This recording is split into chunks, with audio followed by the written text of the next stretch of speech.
Hi, everyone. I hope you guys are having a great Monday. As a fertility doctor, I make lots of jokes, but there's really no joking matter about what's going on right now. When I think about things like, what's the hardest thing that you could possibly ever go through?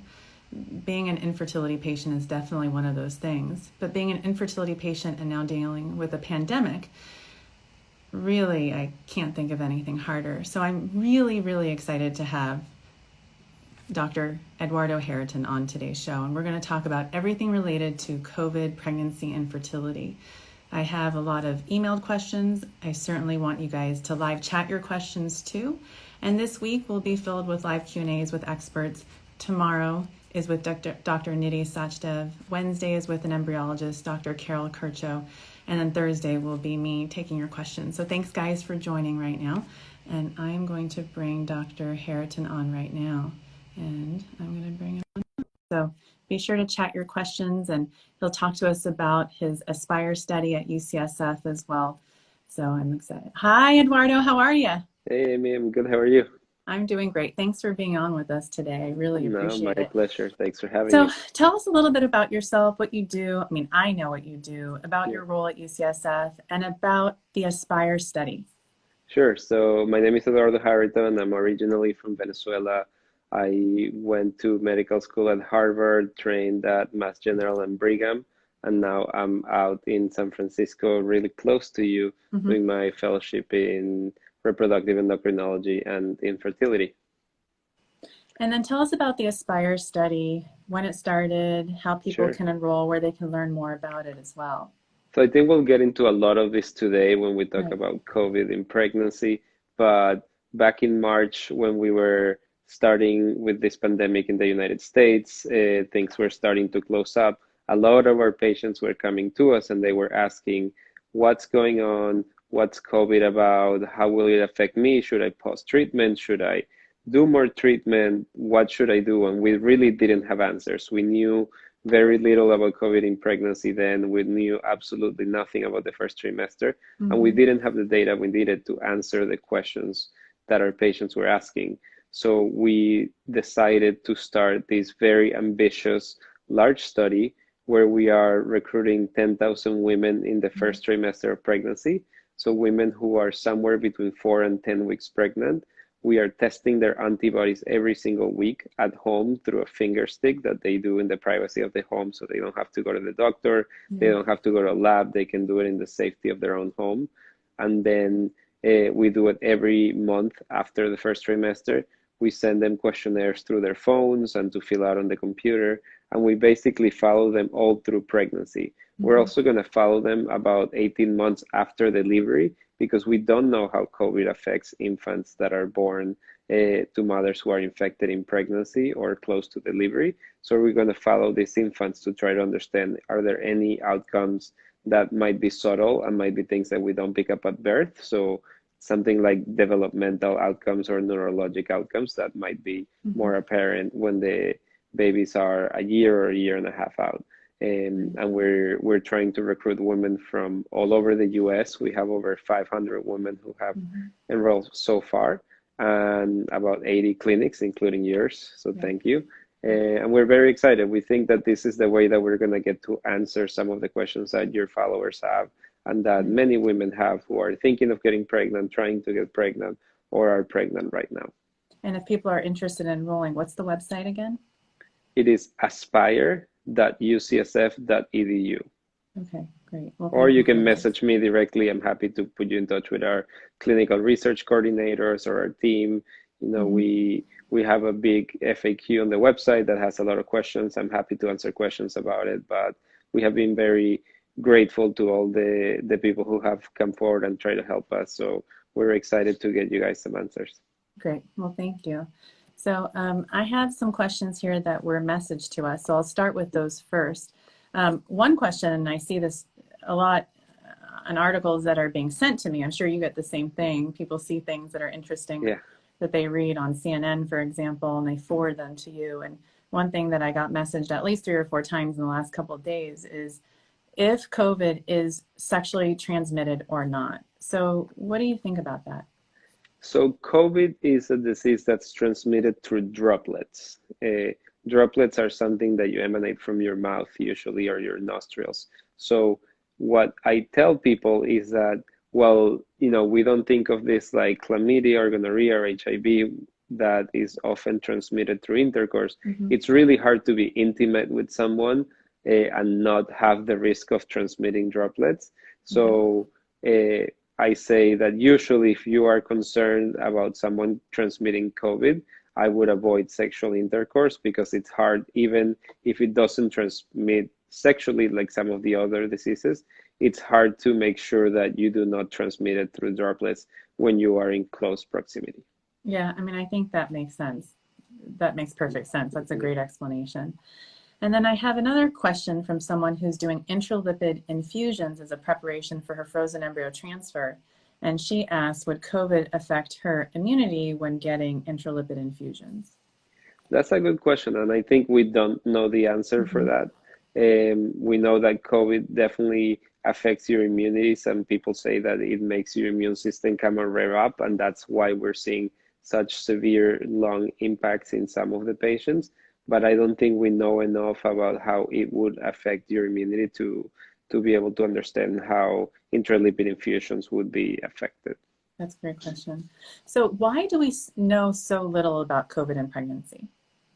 That's a good question, and it's certainly one of the things that we struggle. So I think all of us who've been sheltering at home or affecting our lives, we feel like we've been at this for like years, even though Hmm. it's been usually a couple months for most people. Hmm.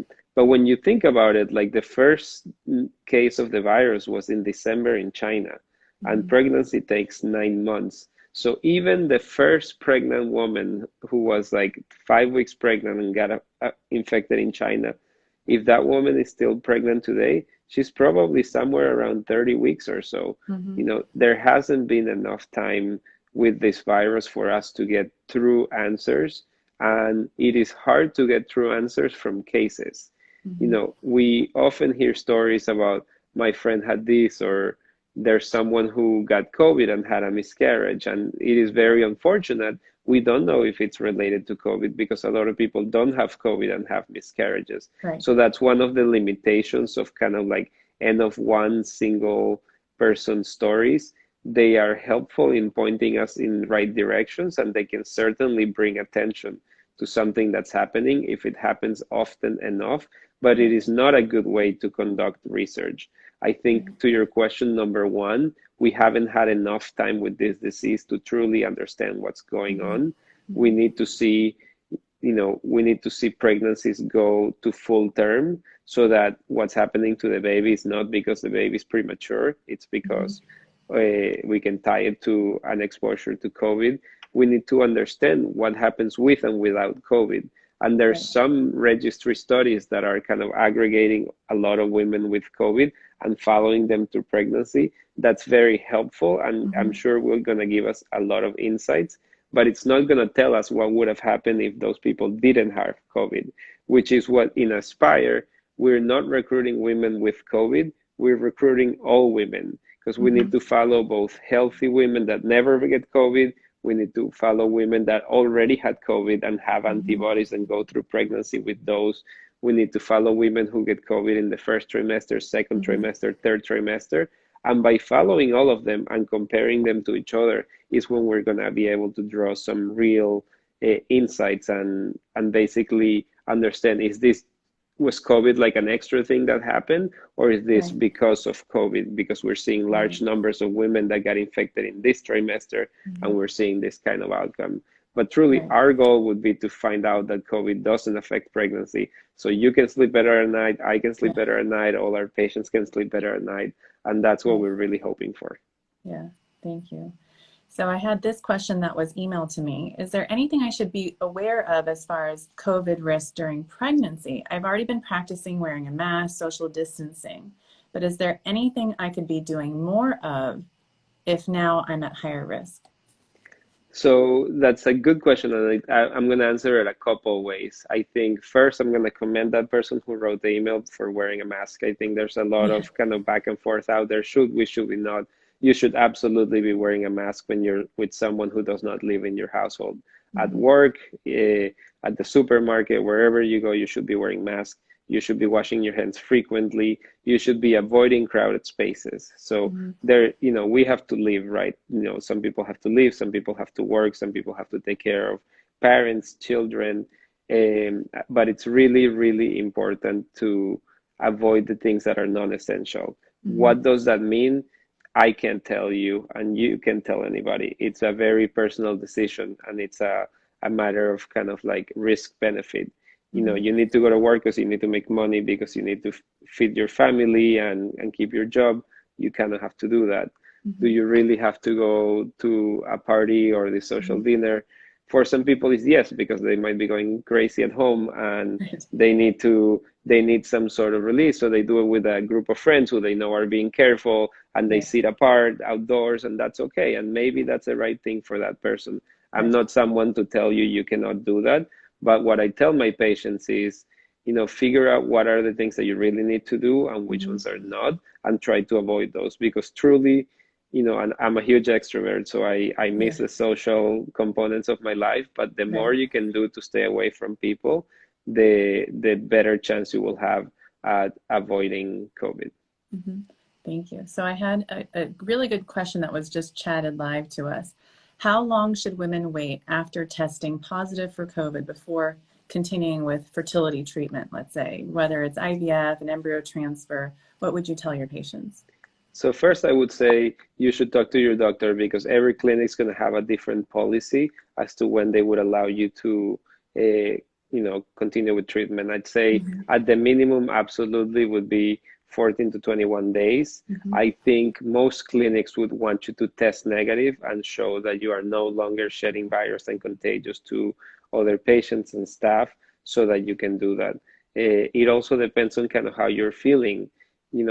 COVID, and I know this from seeing a lot of people and knowing a lot of people that were affected with the disease, can be either nothing, you never felt it, you didn't know, you just kind of tested positive, went on with your life after Right. quarantine, and it didn't affect you, to a really debilitating disease where you have like significant fatigue, muscle Mm-hmm. soreness, trouble breathing. So for a lot of people and some women, it's going to be very difficult to recover from it. And fertility treatments are emotionally taxing, physically taxing. So you want to make sure that you are in the right, physical state, but also state of mind. So Mm-hmm. I would check with your clinic and see if they have a policy. I think most of them will, and they can help guide you as to what they feel comfortable with and what you feel comfortable with.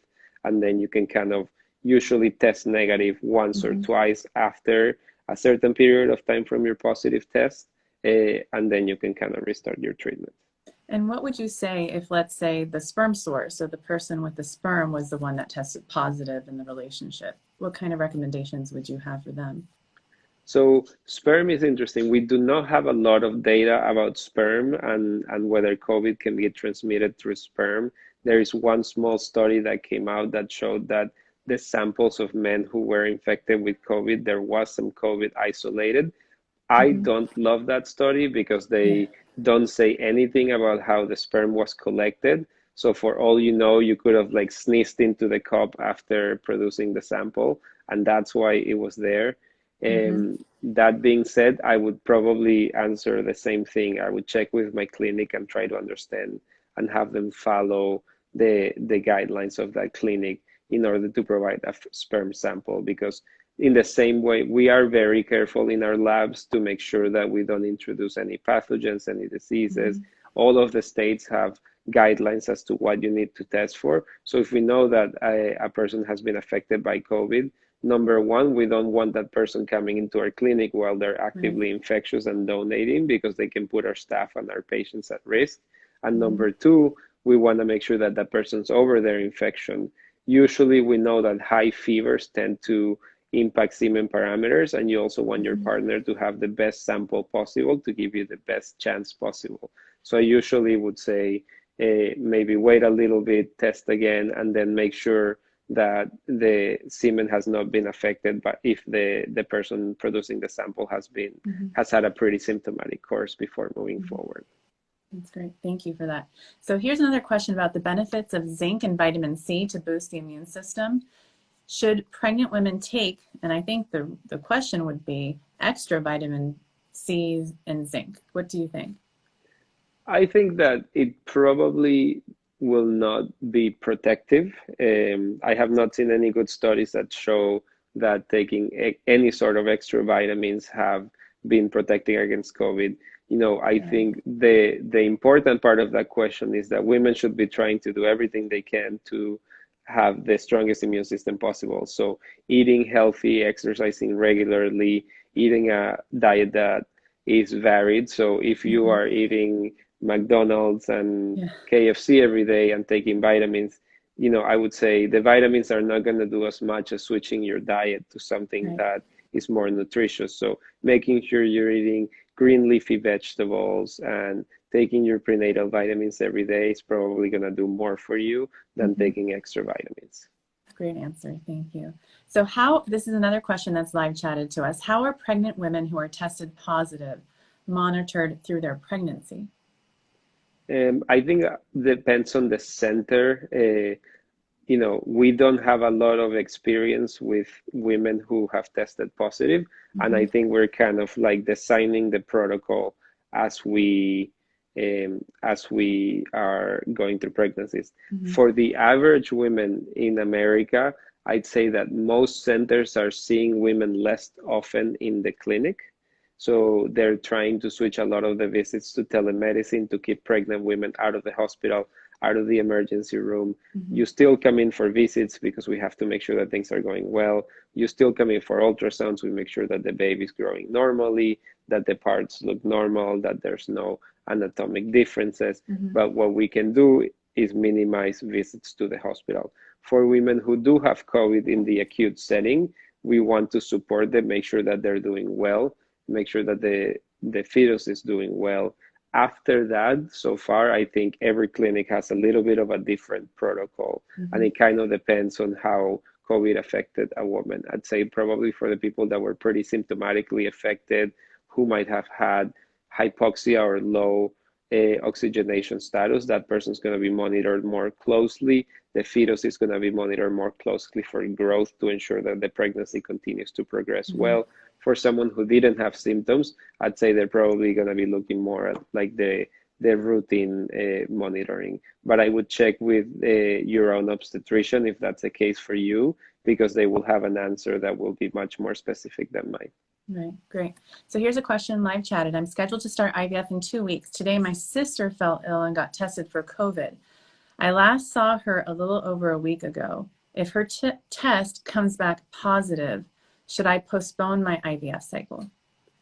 So if you're if you have been, I mean, the guidelines say that if you have been in contact with someone who's diagnosed with COVID, the recommendation would be to quarantine for 14 days and test for symptoms. Hmm. So if you if your treatment is in 2 weeks and you haven't seen your sister for 1 week, that would give you a 3 week window where Hmm. you have not been exposed to her. Assuming she does have COVID and you last saw her a week ago and you test yourself and you wait 14 days from when you saw her and you have no symptoms, then you're probably okay.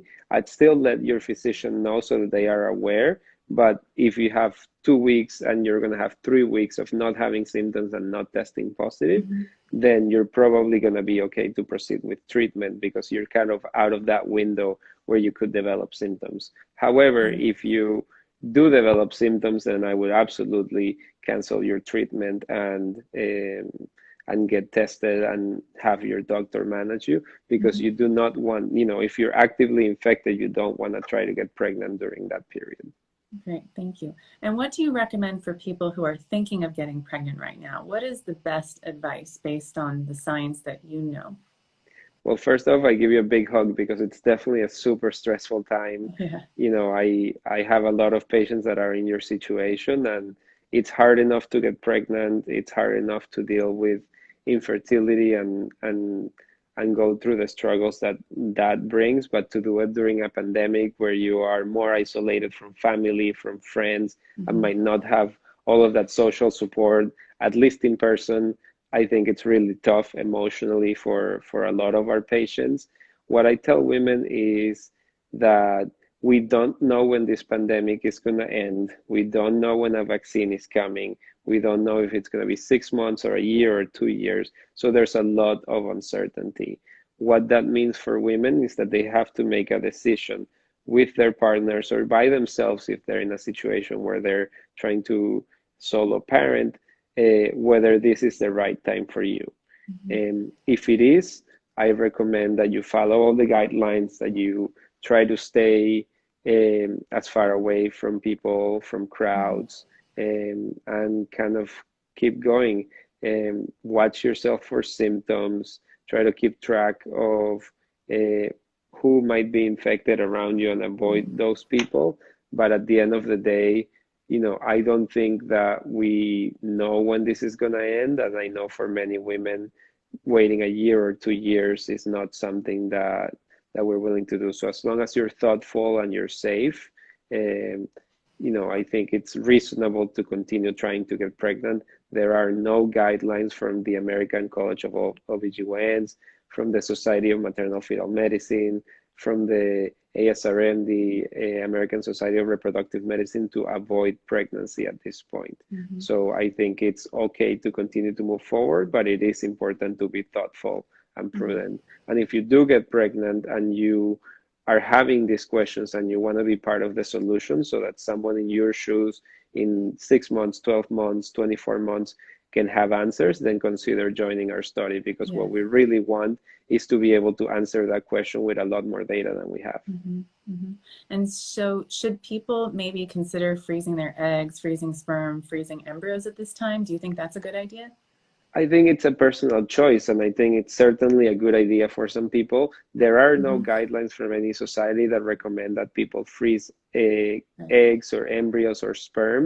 But, I do have patients and friends who say, you know, I'm not in a rush. I am extremely nervous about COVID. I don't want to get infected while going to and from the doctor, or I don't know the risk, and I'm very nervous about the uncertainty of knowing what happens if I do get infected during pregnancy. So I'm just not gonna try to get pregnant.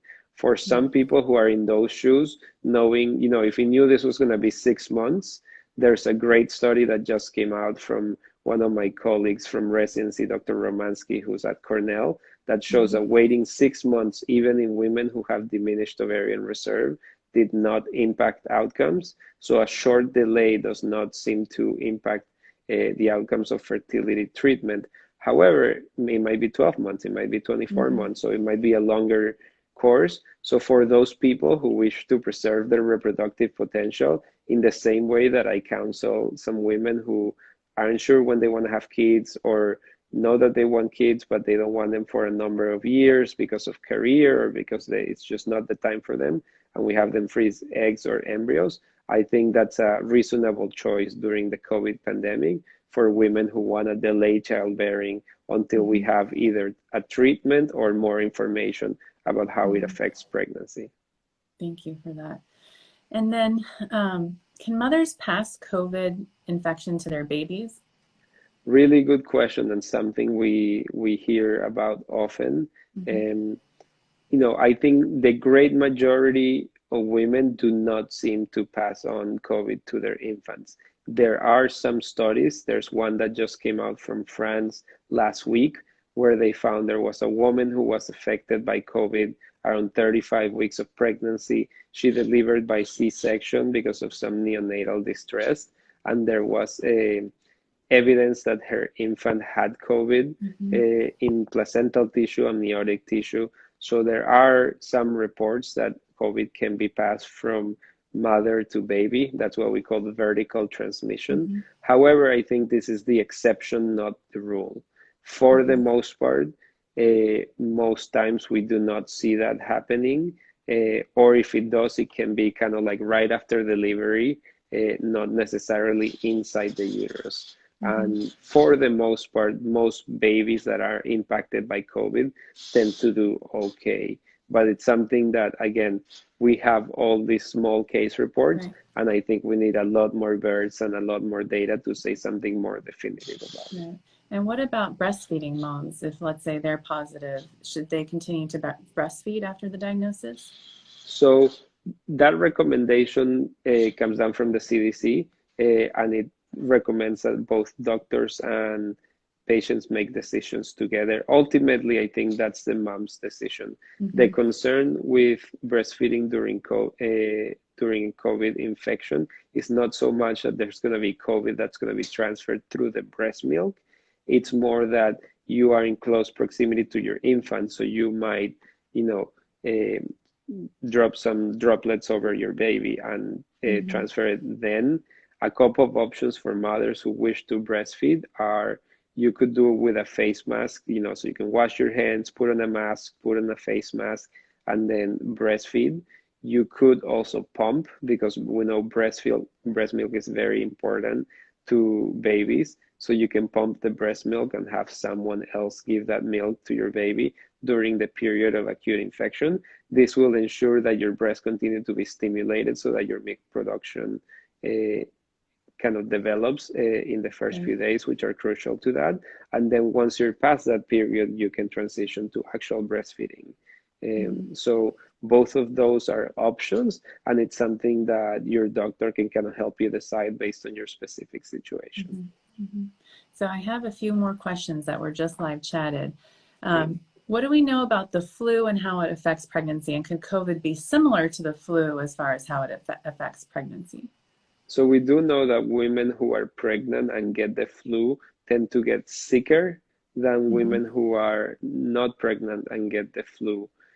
We initially were very concerned about COVID because it is a respiratory virus, and we were concerned that women would be sicker with COVID as well.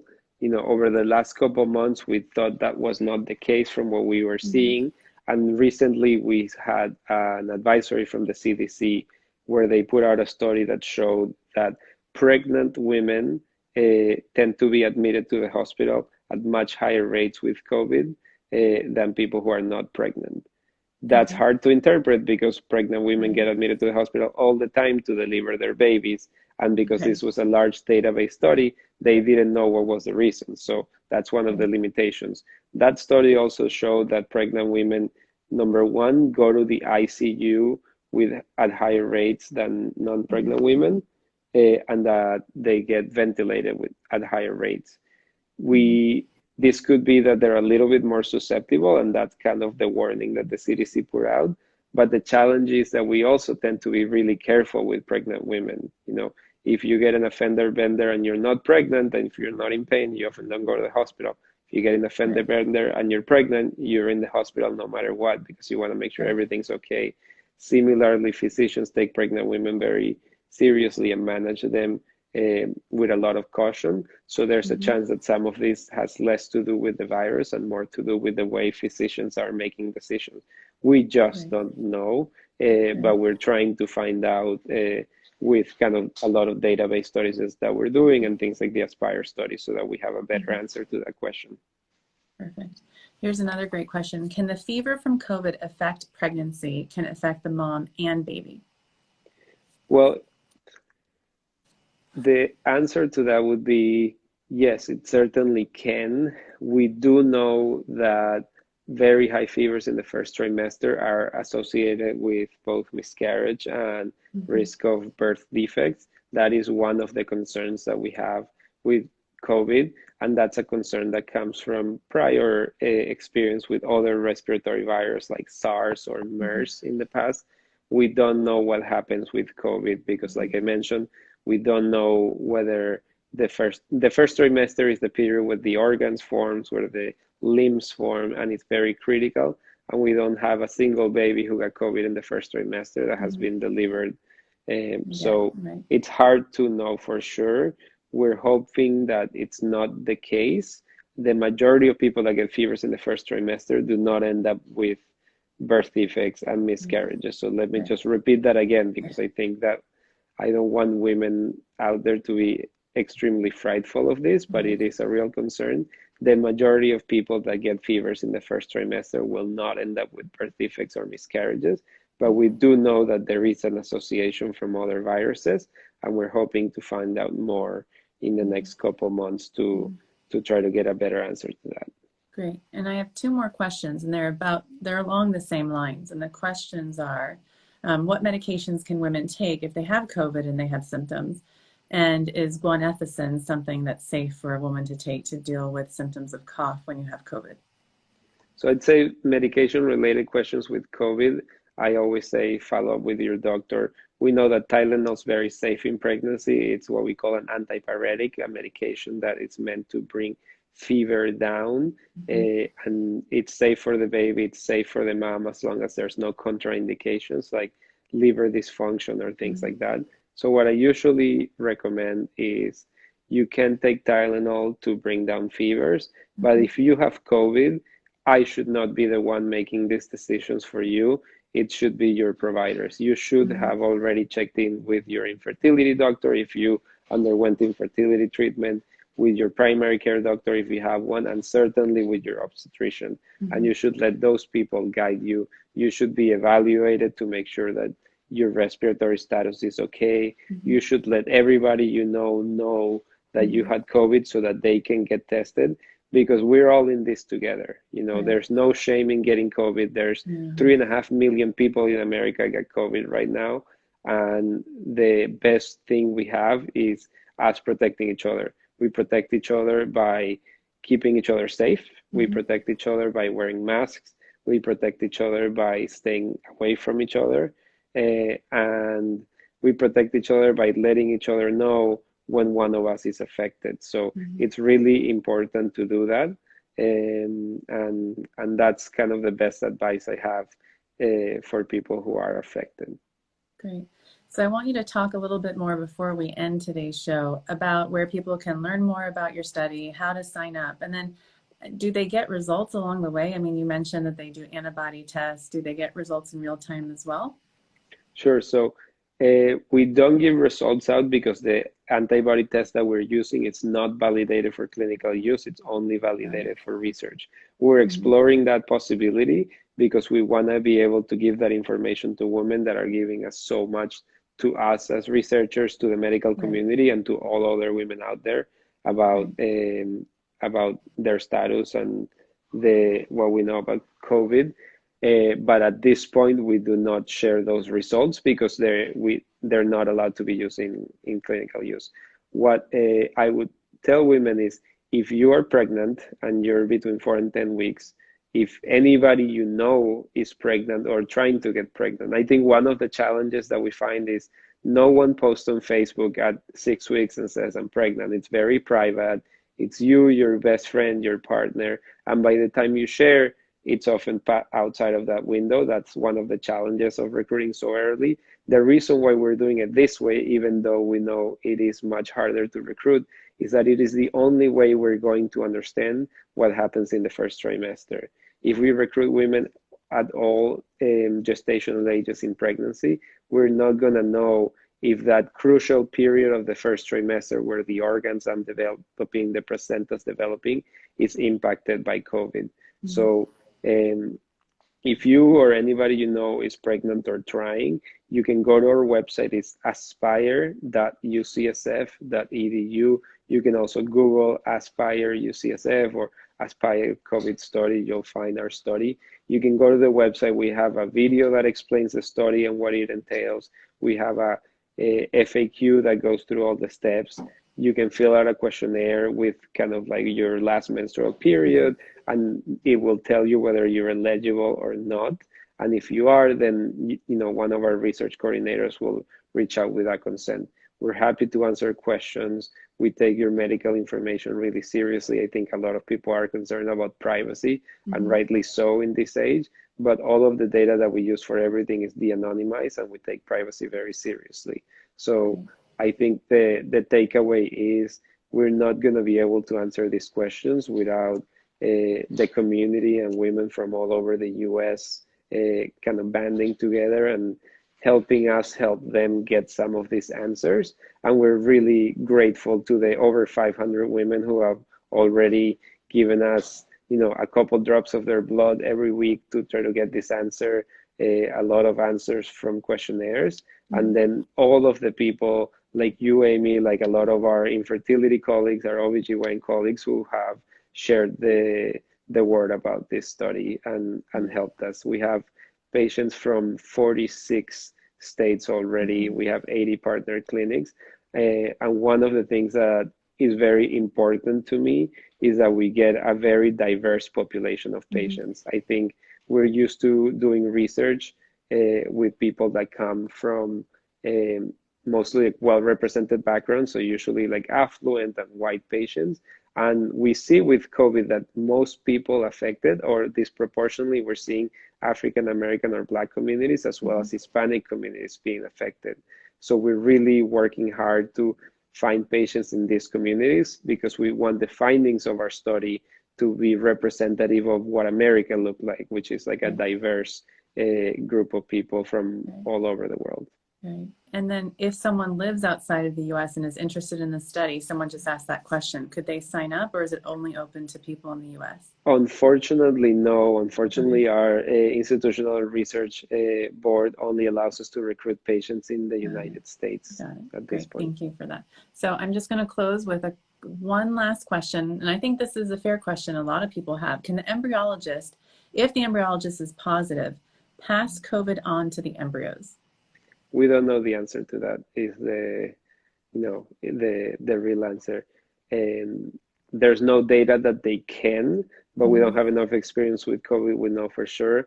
I think what I tell all my patients who are nervous about the staff passing COVID is that at least at our clinic, and I'm sure at a lot of clinics across the country, we have very strong screening for all of our staff. No one enters our building without having completed a multi-step questionnaire. Anybody with symptoms is automatically sent home, and we contact trace throughout the group. We were very lucky that we haven't had that happen at our center, but we are prepared. And the reality is, with this many cases, we're going to have staff affected. So we are very, very careful about making sure that the people working with our patients and the people working with our eggs and our embryos and our sperm are not symptomatic or affected. Right. And a lot of embryologists are wearing full PPE gear and N95s, and they're used to it. I mean, they're used to wearing masks all day long anyway. So this is really just part of the job for them.